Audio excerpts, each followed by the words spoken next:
Top 9 news కి స్వాగతం.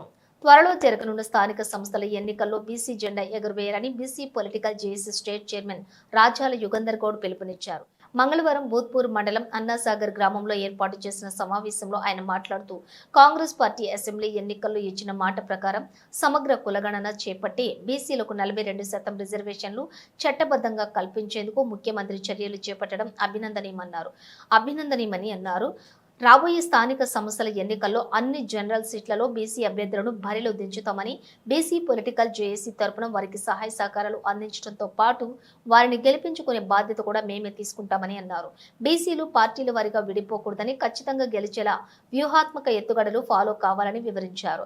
ఎన్నికల్లో పోటీ చేస్తున్న బీసీల మధ్య చిచ్చు పెట్టేందుకు కొందరు అగ్రకుల నాయకులు కుట్రలు చేస్తుంటారని, వీటిపై అప్రమత్తంగా ఉండాలని సూచించారు.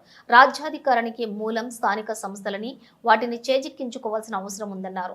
బీసీలు ఏకమై బీసీ అభ్యర్థులు గెలిచేందుకు బీసీ కులాలు ఐక్యం కావాలని కోరారు. ప్రజల కోసం పనిచేసే వారిని ప్రజలే గెలిపిస్తారని, ప్రజల సమస్యలపై స్పందించి వాటి పరిష్కారానికి కృషి చేస్తూ ప్రజల కోసం పోరాటాలు చేయాలని ఆయన పిలుపునిచ్చారు. ఈ కార్యక్రమంలో బీసీ పొలిటికల్ జేఏసీ రాష్ట్ర కార్యదర్శి వజగౌని వెంకటన్న, మండల అధ్యక్షులు కరెంటె నరసింహ, మూసాపేట మండల అధ్యక్షులు తిరుపతయ్య గౌడ్, వనపర్తి జిల్లా కార్యదర్శి బత్తుల జితేందర్, వనపర్తి పట్టణ అధ్యక్షులు దేవర శివ, వెంకట్రాములు తదితరులు పాల్గొన్నారు. పోరాడగల నేత నరసింహ గారు అని చెప్పి మేమంతా గట్టిగా నమ్మి రోజు భూత్పూర్ మండల అధ్యక్ష బాధ్యతను కూడా ఆయనను పెట్టడం జరిగింది. మరి ఆయన నాయకత్వంలో అన్ని గ్రామాల్లో కూడా ఈరోజు కమిటీలు వేసి స్థానిక సంస్థల ఎన్నికల్లో ఖచ్చితంగా బీసీ పొలిటికల్ చేసి తరపున అన్ని గ్రామాల్లో ఎంపీటీసీలు కానీ తర్వాత జడ్పీటీసీ కానీ ఈరోజు నరసింహ సూచించిన వ్యక్తికి ఈరోజు మేము టికెట్లు కూడా అన్ని పార్టీలకు కూడా డిమాండ్ చేస్తా ఉన్నాం. వాళ్ళకి టికెట్లు ఇప్పించే బాధ్యత తీసుకొని అవసరమైతే బీసీ పొలిటికల్ చేసి కూడా పోటీ చేయిస్తామని చెప్పి ఈ సందర్భంగా తెలియజేస్తా ఉన్నాం.